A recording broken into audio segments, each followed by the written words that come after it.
So this is the recording, which was going to take place on Thursday, but I've decided to do it on Wednesday because I'm going to go out and hang out with family Thursday night. And I've been doing the lives at around 7 p.m. So there was the option to do the live earlier in the day or pre-record it. And I also said I might give you a special recording on Saturday or Friday or Saturday to kind of make up for it. You can catch me live on TikTok. I don't have a schedule set just yet because I've been trying some different times, but I'm just not sure. I'm not sure about those times yet. And I kind of like it more of a stable, like 9 a.m. every day or 3 p.m. every day. Like it has to be set at a routine. That's where I like structure. If I'm just roving around looking for whenever I feel like going live, I don't go live nearly as much because it comes in such a brief little window where I feel like it. And then if I don't jump on it, it moves on. And I'm sure that everybody can feel or can recognize that. So today's live is going to be, or today's recording is going to be The Spiral Knows Emotion as Sacred Memory. So the moon today is in Cancer, and I checked using the Sky Live, which is the skylive.com, a webpage. So it'll look at where the planets, where the celestial bodies are in the sky at this time. So at this time, the moon is in Cancer. Although if you look through tropical astrology, it goes through seasonal changes of the moon. And so right now we would be in Virgo season. But that might not necessarily be the truth as to where the sun is within the placements. So anyway, the true placement and what I use is true sidereal. The moon is in true Cancer. So with the moon being in Cancer, we're called to go inward, not into collapse, but into communion. Cancer governs our emotional body. I affectionately call it the mom of the astrological wheel. Um, it's our emotional body, our memory womb, and the deep tides of belonging and loss. Cancer carries the codes of origin, the beginning of feeling, the place where spirit first clothed itself in sensation. And tonight we enter that inner sea, not to drown, but to remember, because the spiral knows. It knows the emotion you couldn't name but still held. It knows the tears you never cried but still swallowed. It knows the home you forgot you were. This recording is an invitation to emotional re-sanctification, to reclaim the holy within your humanity. So we're going to talk about some core teaching points, and we'll do a bit of a practice and some reflection questions and a decree. So the teaching points: emotion is sacred intelligence. Every wave of feeling is a transmission from the soul. It's not a flaw, but a flame. You may be overwhelmed with your emotions, but that's an opportunity for you to look at them, to understand where they're coming from, what they're actually pointing to. And it's an opportunity for you to get clear.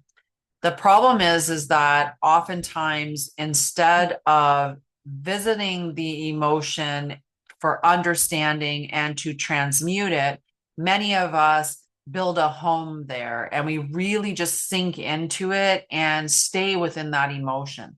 And we really want to be using the emotions to give us an understanding about what's going on in society, what's going on around us, how that affects us, and what it's maybe alluding to that's buried underneath the surface. Cancer is the memory womb. It holds not only childhood and ancestral imprints, but the original impressions of spirit's descent into form. When you think about the womb as the portal of birth, the stargate that we're all born through, that womb carrying memory is encoded into us as we pass through that portal. And those memories are carried in our DNA. They're a part of us. We just have to peel back the layers and remove the deceptions and disillusions, anything that's set to distract us from the truth, to move those things that away. So emotions do not require fixing, they require reverence. By honoring your feelings, we allow them to complete their spiral and return to source. So, as I said already about visiting but not making a home there, there's nothing wrong with your emotions. And it's true, they do not require fixing, they require honor, they require seeing them, validating them, that reverence. But the transmutation of them. If I feel grief, for me to stay in that state of grief is doing more harm for me than good. If I'm reverence, like with reverence, holding that emotion and respecting that emotion, that, maybe I've experienced something that's led to this feeling of grief. We've had the Charlie Kirk situation recently at the time of this recording. It happened a week ago. So we could look at that as being a potential grief situation, although some people didn't experience grief at all. For some of us, the death of this public figure created different emotions in us. And those emotions are not necessarily wrong that you're feeling, but they can give you an idea of something that you need to look into. I've said to many people, it's not about the fact that you disagreed with this individual or even that you disliked this individual. The issue comes from the outright celebration of that individual's death. And we should never be celebrating the death of anybody, as all life is sacred. Now, that doesn't mean that we have to jump up and down in the other way either. This isn't about, sinking into a whole bunch of grief or trying to, drum up emotions that we're not feeling. It's just honor that. My thing around the Charlie Kirk stuff has been that make sure that you know the truth. It's all about finding out the truth. And that's for me in all situations. I believe that we need to become super fixated on finding out what the truth is in all situations. Don't just go off a 1 second clip or one reel that you've watched if you're going to speak to the character or the quality of somebody, or if you're going to use that as a mantle for your hate. If you're going to hate somebody, at least make sure that you dislike them because you know exactly what they stand for or exactly what they were saying in that moment. A lot of people have hung on to different statements that he's made. The empathy one is a big one where, he doesn't believe in empathy. And people have hung on to that, disregarding what his actual statement was, that he believes he likes sympathy and compassion more. And that's because, we should be compassionate towards what somebody else is feeling, and we should have sympathy for their situation. But for us to have empathy, which is to say that we are to feel what somebody else is feeling, we can't feel what somebody else is feeling because that's specific to them. That's a very personal thing.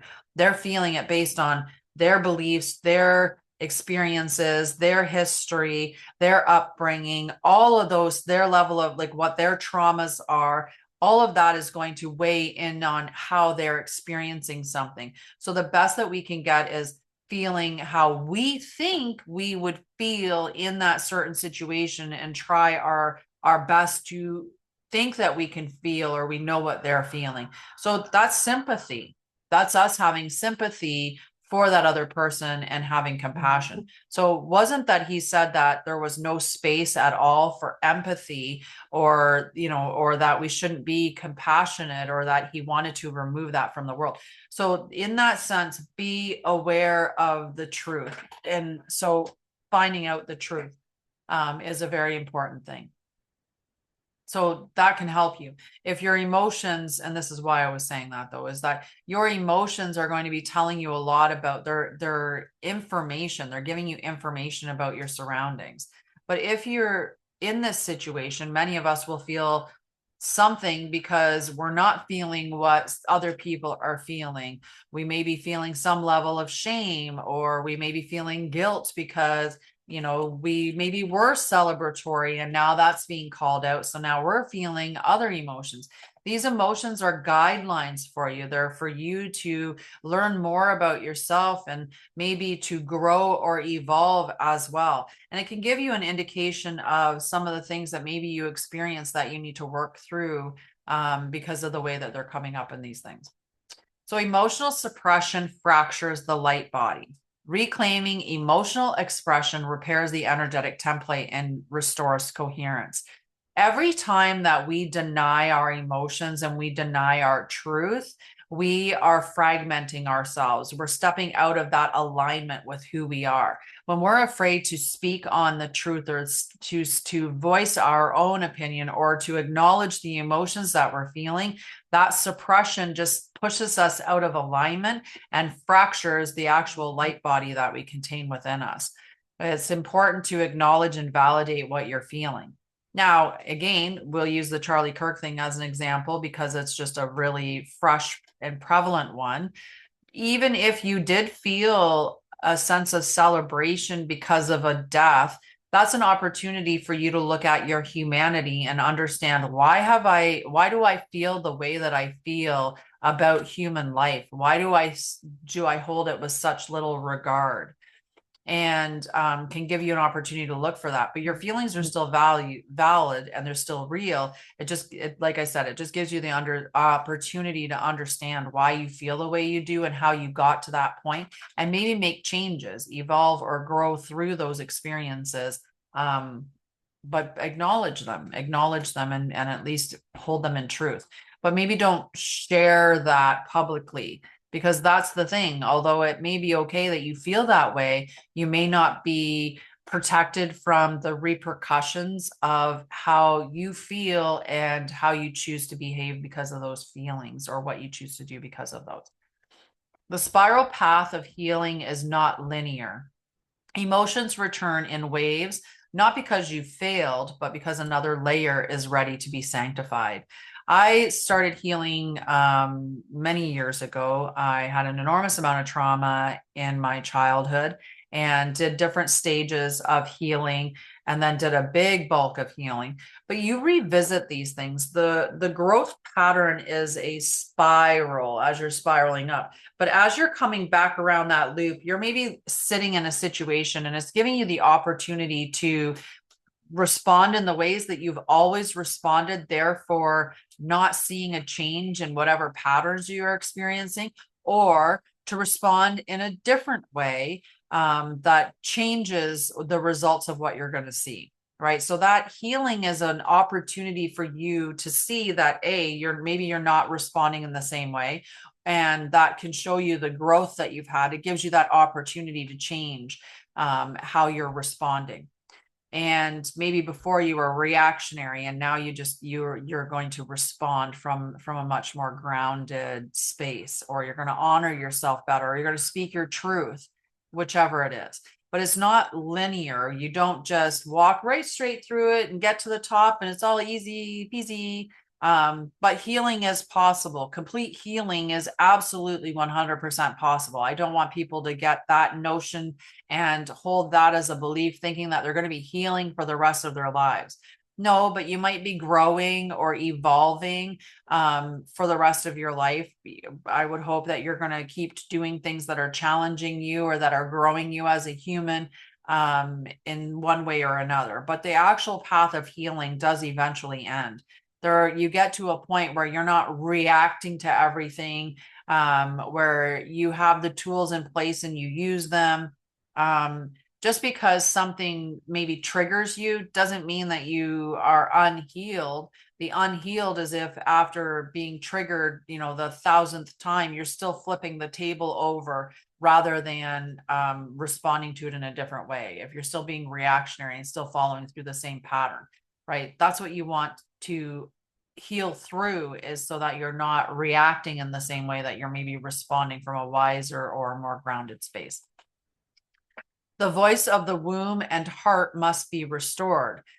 Cancer asks not for logic, but for living truth, felt and honored.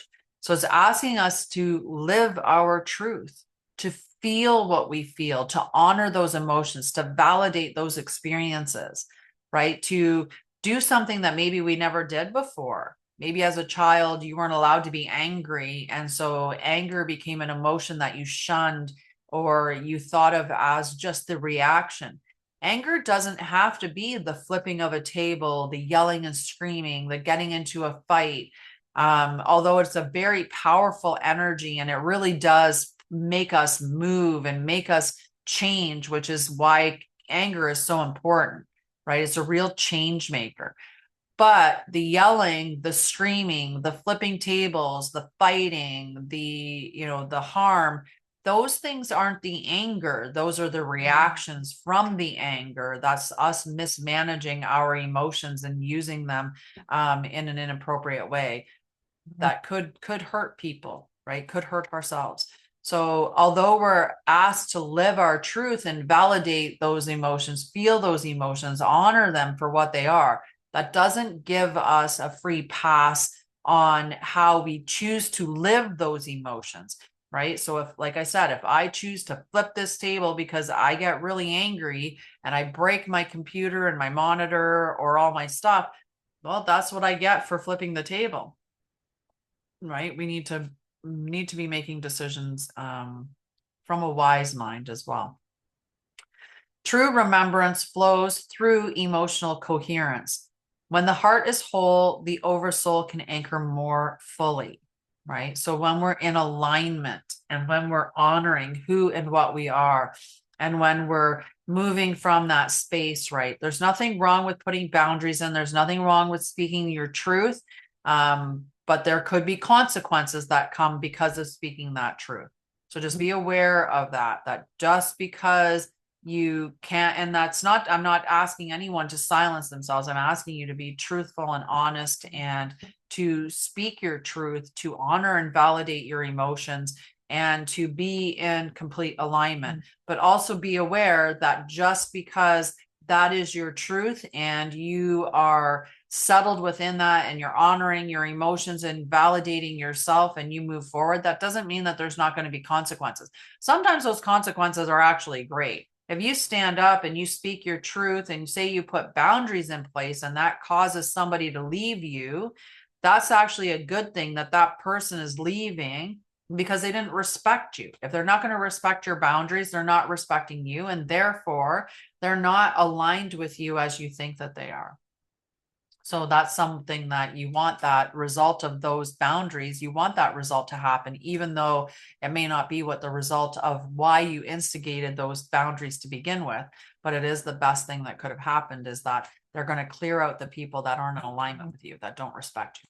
All right, we have a little practice that we're going to do. It's called the spiral of emotion.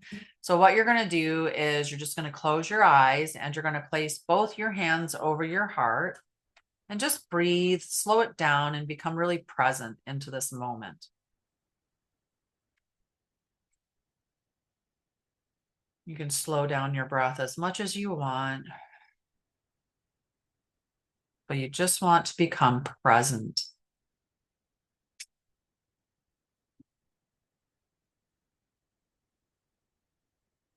And now I'm going to ask you a question to reflect on in this moment.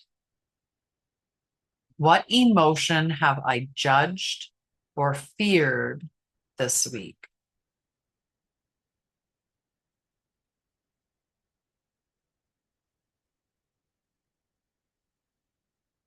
Just let whatever arises. Maybe thoughts come to the forefront. Maybe it's an emotion. You're just feeling it again. Maybe it's a sensation or a sound, or it comes in some other way. However you receive the information is perfect for you. I just want you to sit with that for a moment. If you know the emotion, whisper it aloud. And just breathe into it, especially if it comes in a wave and you're feeling that emotion within you now. Just breathe into it. It's energy in motion, and we want to allow it to to be in motion. We don't want to hold on to it and keep it trapped. We want to let it flow and let it go.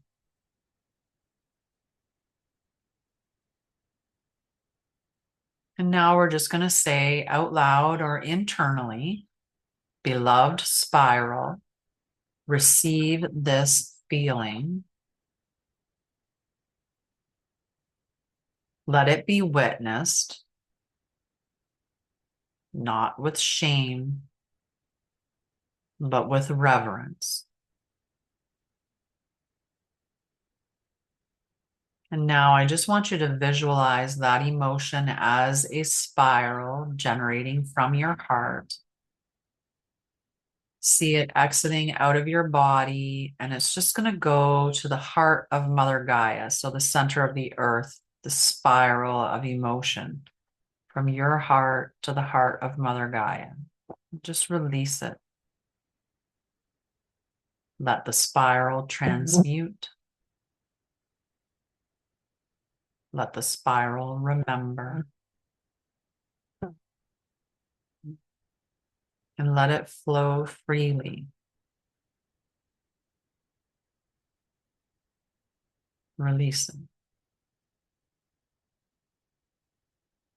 Okay, so now we've got some reflection questions for today. Number one, where have I suppressed emotion for the sake of spiritual performance? What did I learn about safety and expression as a child? And what would it mean to feel without collapse? To trust the wave will return me to shore.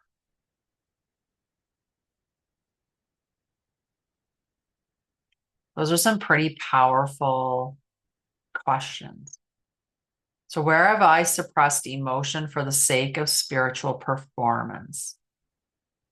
I'm pretty good at being straight out there. I do talk about topics that are maybe a little bit more out there. I've definitely been called woo-woo or crazy or weird or odd before, and that's okay.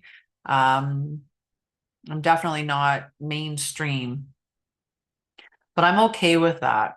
I do think there may be some times in the course of my in creating my company where financially I wasn't doing well, and I maybe hid that from people. I didn't express like that fear that I had, that fear of, am I going to survive? Is everything going to be okay? So yeah, maybe that. Now, what did I learn about safety and expression as a child? That's a pretty big one. I learned not to express my emotions. I learned to keep them pretty locked down. It was not okay to feel certain things. It was definitely not okay to be angry. Yeah, there was definitely a bit of shutdown, and safety, that was definitely chaotic. We didn't know if we were going to be moving again across the country, if maybe we were going to be homeless, if we were going to be hurt, what level of stuff that we were going to have. I mean, I've come home from school and had our furniture repossessed because it was gotten through like Easy Home or something like that, and parents couldn't make payments, so you come home to having no bed. So, I mean, there was a lot of issues around safety and expression, and definitely those two combined, that it was not safe to express yourself fully. So yeah, very interesting. And what would it mean to feel without collapse? It actually feels amazing.